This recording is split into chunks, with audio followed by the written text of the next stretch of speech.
کتاب النفقات۔ جب مصنف نکاح اور طلاق کی آباد سے فارغ ہوئے تو اب نفقات کی بات چھیڑ رہے ہیں کہ ان میں منکوحہ کے نفقہ منہا نفقۃ المنکوحہ، اس میں منکوحہ کا نفقہ بیان ہوگا، وہ نفقۃ المطلقہ، اس کو طلاق ہو گئی اس کو نفقہ، ومنہا نفقۃ ذوی الارحامی، اور رشتہ دار اور جو غلام ہیں ان کو نفقہ دینا جس کا نکاح اور طلاق کے ساتھ تعلق نہیں ہے، اس لیے اس کو الگ کتاب میں ذکر کیا ہے۔ نفقہ کہتے ہیں یہ طعام الذی نفقہ احد علی احد، وہ کھانا جو کسی نے کسی پر خرچ کیا، او ما فی حکمہ من او ما فی حکمہ، یا جو چیزیں کھانے کے حکم میں ہیں، یعنی بمعنی من النفوق بمعنی الہلاک، یہ نفوق سے نکلا، نفوق کا معنی ہلاک کرنا مطلب خرچ کرنا، او من النفاق، یا نفاق سے نکلا ہے جس کا معنی ہے رواج رائج کرنا، اس بیا ہلاک المال، کیونکہ نفق انفق کو معنی نفوق کا معنی ہلاک کرنا ہوتا ہے، کیونکہ جو مال بندہ کسی کو دے دیتا ہے، کسی پر خرچ کر دیتا ہے تو وہ اس کا مال ہلاک ہو جاتا ہے۔ وَيُرَوَّجُ، اور اس کا معنی رائج کرنا بھی ہوتا ہے، رواج بھی، ابھی پڑھا من النفاق بمعنی الرواج، ای یروج فی مصالح الحال، کیونکہ یہ مصلحتوں میں وہ مال رائج کر دیا جاتا ہے، خرچ کیا جاتا ہے، اس لیے اس کو نفقہ کہا جاتا ہے۔ النفقۃ واجبۃ للزوجۃ علی زوجها مسلمۃ کانت او کافرۃ، سب سے پہلے کہ زوجہ کا نفقہ زوج پر لازم ہوتا ہے، چاہے وہ زوجہ مسلمان ہو یا کافرہ ہو، مسلمان ہو یا کافرہ ہو، زوجہ ہو تو اس کا خرچہ دینا ضروری ہے، واجب ہے، کیونکہ اللہ تعالیٰ کا ارشاد ہے لینفق ذو سعۃ من سعتہ، چاہیے کہ خرچ کرے وسعت والا اپنی وسعت میں سے، امیری جو جتنا امیر ہے نا اس امارت کے لحاظ سے خرچ کریں۔ ایسے اللہ تعالیٰ نے فرمایا وعلی المولود لہ رزقہن، جس کے لیے بچہ پیدا کیا گیا اس پر لازم ہے رزقہن، بیویوں کا خرچہ، وکسوتہن، ان کا لباس، بالمعروف رواج کے طریقے کے مطابق، معروف طریقے کے مطابق۔ وقول تعالیٰ اسکنوہن من حیث سکنتم، ایسے اللہ نے فرمایا انہیں رہائش دو جہاں پہ تم رہتے ہو، من وجدکم، اپنی طرف سے۔ یہ تین اس پر آیات ہو گئیں کہ خرچہ کرنا ہے تو خرچے میں کپڑے بھی اور کھانے پینے کی چیزیں بھی اور رہائش بھی، اور سنت سے بھی ثابت ہے، رسول اللہ علیہ السلام نے حجۃ الوداع کو فرمایا، حضرت جابر کی طویل حدیث ہے کہ مسلم ابو داؤد کی، ان لہن علیکم نفقتہن وکسوتہن بالمعروف، تمہارے لیے ان کے لیے تم پر نفقہ بھی ہے اور ان کے کپڑے وغیرہ بھی ہیں، اور بالمعقول قیاس سے بھی یہ ثابت ہوتا ہے کہ نفقہ خاوند پر لازم ہے، وہوا انہن محبوسات للازواج، وہ بیویاں جو ہیں وہ گھروں میں رکی ہوئے ہیں خاوندوں کی وجہ سے، ان کی عزت کی حفاظت کی وجہ سے، کل محبوس لشخص، جو بندہ کسی کی وجہ سے رکا ہوا ہوتا ہے، قید ہوتا ہے، تو اس کا نفقہ بھی اسی پر لازم ہوتا ہے جو اسے قید کرتا ہے، جو کسی کی وجہ سے حبس میں قید میں ہوتا ہے تو اس کا خرچہ اسی پر لازم ہوتا ہے جو اس کو قید کرتا ہے، اس لیے اسی خاوند پر ہی خرچہ لازم ہوگا۔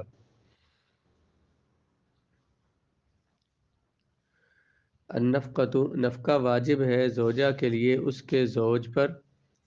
مسلمان ہو زوجہ یا کافرہ ہو۔ لکھا ہوا ہے دستور کہ اگرچہ وہ زوج چھوٹا ہو، وطی پر قدرت نہ رکھتا ہو، کیونکہ یہاں پہ ممانت مرد کی طرف سے پائی جا رہی ہے، عورت کی طرف سے نہیں ہے، یا عورت کافرہ ہو یا کتابیہ ہو، اس کا خرچہ لازم ہے، وہ کافرہ جو کتابیہ ہو، اذا سلمت نفسہا فی منزلہ، خرچہ کب اس کا لازم ہے جب وہ اپنے آپ کو مرد کے گھر میں اس کے حوالے کر دے، مرد کے گھر میں رہتی ہے تو خرچہ لازم ہے، فعلیہ نفقتہا، مرد پر اس کا خرچہ، اس کے کپڑے، اس کی رہائش لازم ہے۔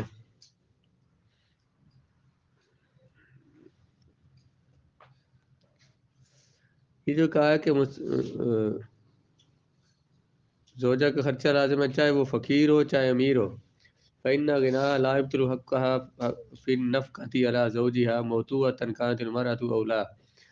کہتے ہیں کہ اگر بیوی امیر ہو، اس کی مثلا اپنی نوکری ہے، اس کے بعد پیسے ہیں، خرچہ اس کے پاس ہوتا ہے، تو پھر بھی امیر ہو تب بھی خاوند پر اس کا خرچہ ضروری ہے، خاوند نہیں اس کا خرچہ دینا ہے، وہ یہ نہیں کہہ سکتا آپ کماتی ہے تو خود اپنی کمائی کا مجھ سے نہ لے، تو تو خرچہ خامند پر لازم ہوگا، چاہے وہ مسلمان ہو یا کافر ہو۔ یہ کیوں فرمایا؟ کیونکہ نصوص جو ہیں وہ مطلق ہیں، کبیرہ صغیرہ سب کے لیے۔ تو تو قیل ہی بنت 9 سنین، کہا گیا کہ وہ 9 سال کی عمر کی ہو کم از کم، تو اس سے وطی کی جا سکتی ہے۔ وہ صحیح عدم تقدیر لأن ذلك يختلف بالدحامة وعدمها، صحیح ہے کہ اس کا اندازہ عمر سے نہیں لگایا جا سکتا، یہ جسم کی ساخت اور انسان کی طبیعت کی وجہ سے کیفیت مختلف ہوتی ہے۔ آگے جا کے لکھتے ہیں امام شافعی کہتے ہیں وَلَا سَخُّ فِي مَذْهَبِ لَهَا النَّفْقَةُ وَإِنْ كَانَتْ فِي الْمَهْدِ،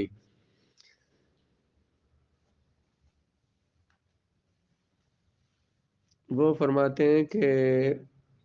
اگرچہ اتنی چھوٹی ہو کہ وہ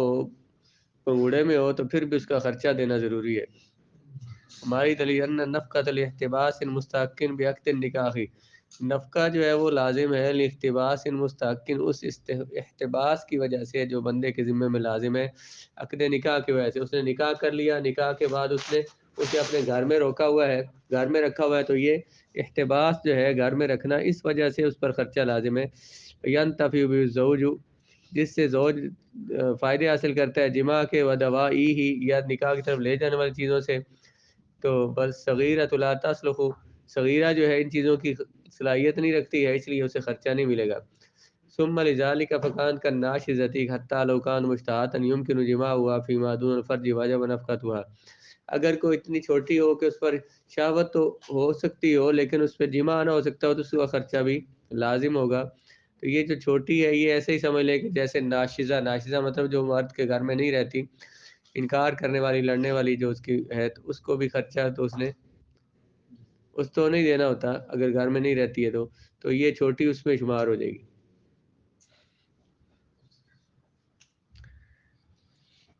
مرد پر لازم ہے اس کا نفقہ اور اس کے کپڑے اور اس کی رعایت، یو تبر ذالک بحالہما جمیعا، اور اس خرچے کا اعتبار دونوں کی حالت سے کیا جائے گا، موسرن کان زوج و معسرن، زوج امیر ہو یا غریب ہو۔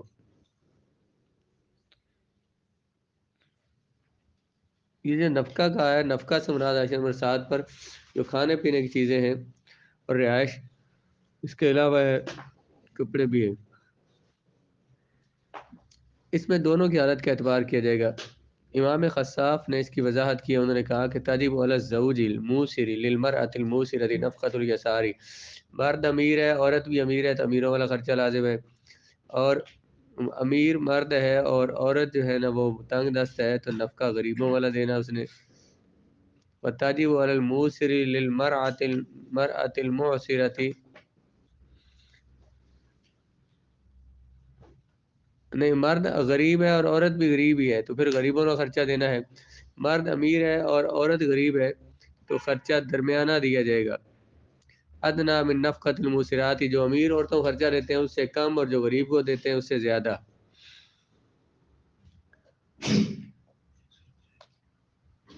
کیا وہ مشکل ہو گیا مسئلہ؟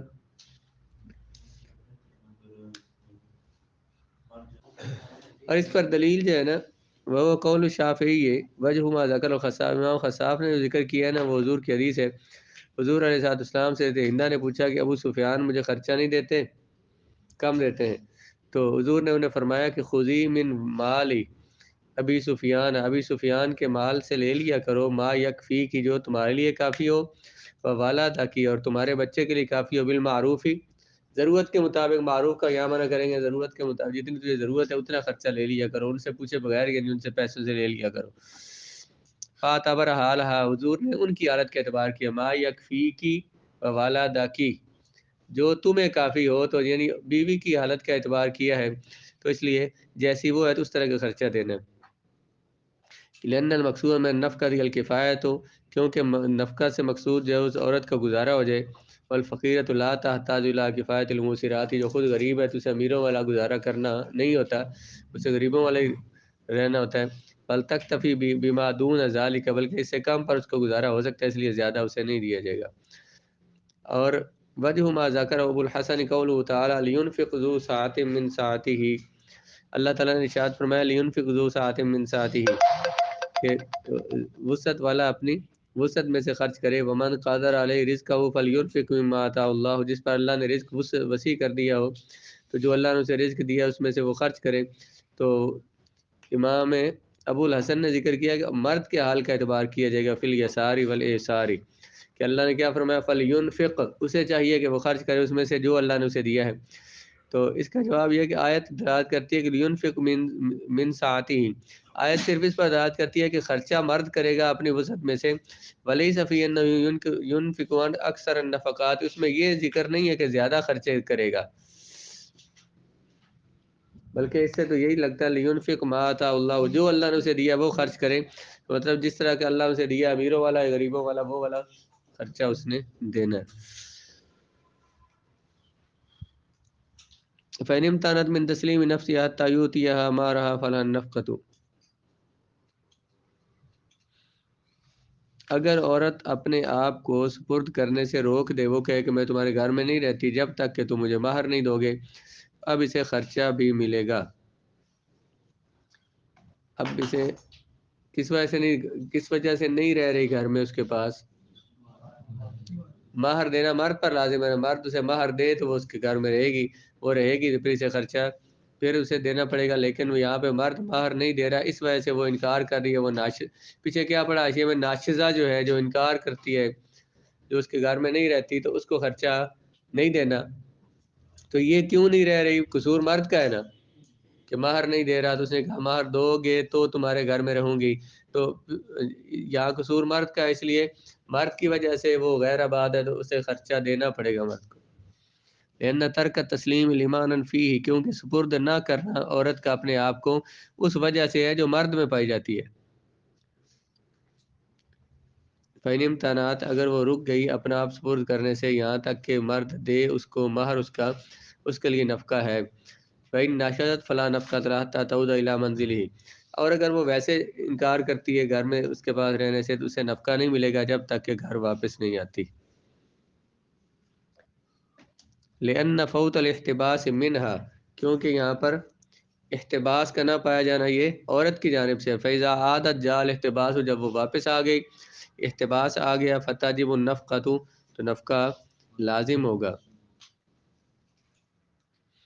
بخلاف ما اذا امتنعت من التمکین فی بیت الزوج، برخلاف اس کے کہ زوج کے گھر میں وہ ہے اور وہاں اسے قدرت نہیں دیتی اپنے اوپر، اسے وطی نہیں کرنے دیتی، تو پھر بھی اسے خرچہ ملے گا کیونکہ یہاں احتباس قائم ہے۔